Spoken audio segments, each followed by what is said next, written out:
At the next year, I'm out of it. After our second fight. You're out of it?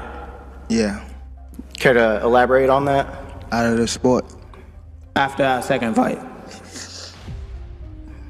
Nah, no, I'm gonna win, bro. Nah, I could tell you my At the next year I'm out of it. After our second fight you're out of it. Yeah, care to elaborate on that? Out of the sport after our second fight, and no, I'm a win, bro. Nah, I could tell you my fights. What happens when one of boxing's most electrifying stars calls it quits in the middle of his prime? This isn't just about Gervonta Tank Davis walking away from the sport he dominated. It's about why Floyd Mayweather, Tank's former mentor turned rival, has stepped forward to reveal the shocking truth behind Tank's retirement. And trust me, it's a bombshell that goes beyond the ring. From federal raids to whispers of a lifetime boxing ban, Tank's decision to retire isn't as simple as it looks. Was he trying to protect his legacy before the walls closed in, or was he running from a scandal that could have tarnished his name forever? Today we're diving deep into Floyd's expose and uncovering the real reason behind Gervonta Davis's jaw-dropping retirement announcement. Let's get into it. Let's rewind a bit.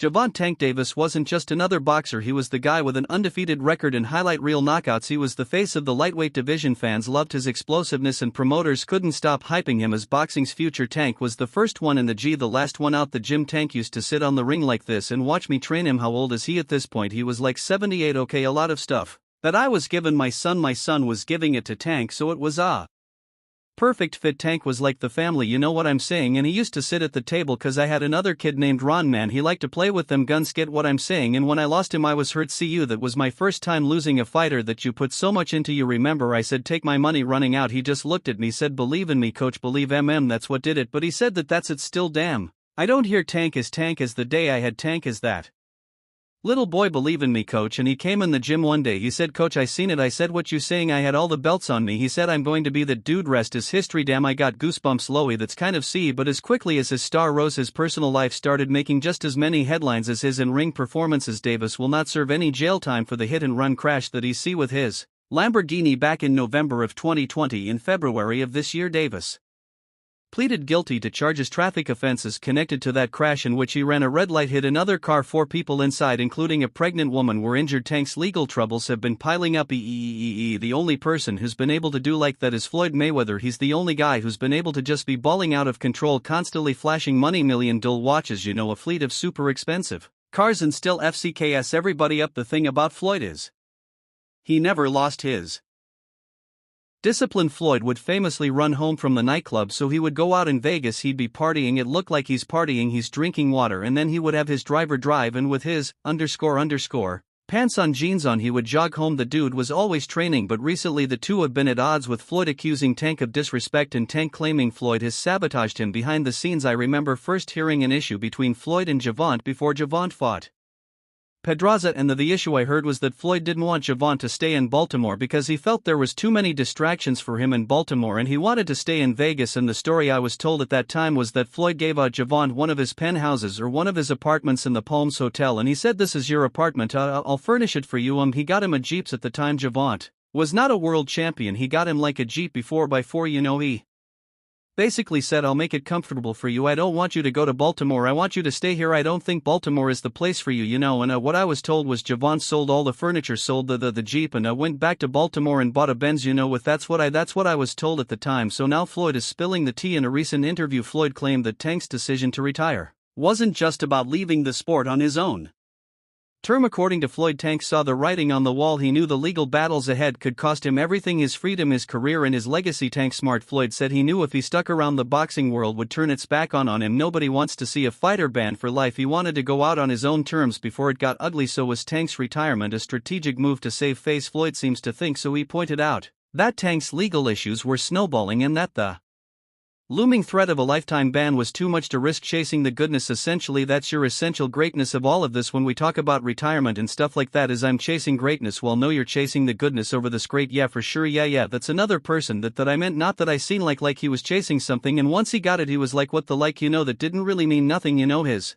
kids was older and things like that, like he mainly needed the money, you know. So I feel as though like that's what people was like behind him and telling him like to become a champion you got to become UNP and things like that. But once you got like basically like what the hell, and that's you can see with Floyd too. Floyd really was like that too. He really like although he like content like to got belts and underscore.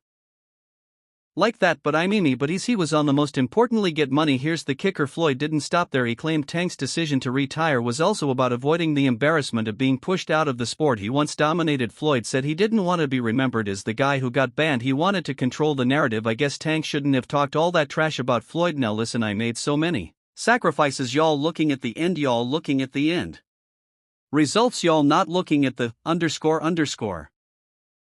Where y'all go look at the interview, and Zab going to tell y'all, you know, with me being champion, with me already having Tank's retirement also came just as he was gearing up for one of the most important fights of his career, a clash with Lamont Roach. Roach, a technically gifted and determined fighter, is widely considered a legitimate threat to Tank's undefeated record. Again, Tank is not a big guy. I'm fairly, probably bigger than him, especially to the naked eye to a lot of people, but I really am physically bigger than him. I am 135. I'm a nice C's 135. I think myself. So the opportunity, when I got the opportunity, it was a no-brainer. He's considered one of the best in the world, and that's what I got in this SP, to be the best. So I'm going to prove to the world March 1st that I'm going to be the best. This could potentially be Tank's last fight, and if he wants to go out with a show, he needs to deliver a classic vicious KO victory over Lamont Roach is good. He's a good fighter.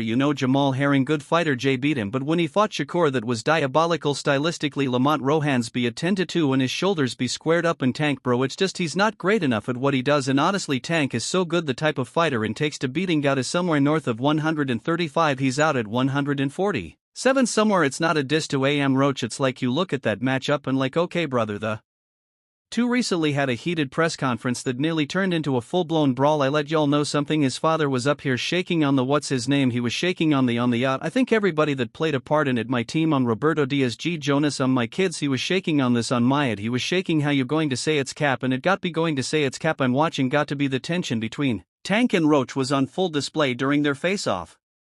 Words were exchanged, tempers flared, and at one point Tank had to be physically restrained from going after Roach. It was the kind of chaos that boxing fans live for, but it also highlighted just how much pressure Tank was under. The back have to get the shot. Everyone stay down. Thank you. Right up to the T right here, right there face. Thank you. Roach didn't hold back. He taunted Tank about his legal troubles, questioned his commitment to the sport, and even hinted that Tank's decision to retire was a sign of weakness. Tank says that he's going to retire at the end of next year. Do you think he has one foot out the door? Yeah, for sure. I think that was a mistake for him to say that, especially in front of me. So I'm going to just take advantage of him and show him why he shouldn't have say that, or why he shouldn't be contemplating that. If Tank were to retire now, he'd leave behind an incredible career, but also a lot of unanswered questions. Could he have beaten Shakur Stevenson or Devin Haney? Could he have cemented his legacy as one of the greatest fighters of all time? There's the call it. You have it to close it out. You're taking on Roach. This is on March 1st. You predicted 9th round knockout. Why 9th round? I was just fooling around, but hopefully I can get well, it's going to happen for sure. It's going to happen. Retiring in the middle of his prime, especially with so much controversy swirling around him, risks tarnishing his reputation. Fans and analysts alike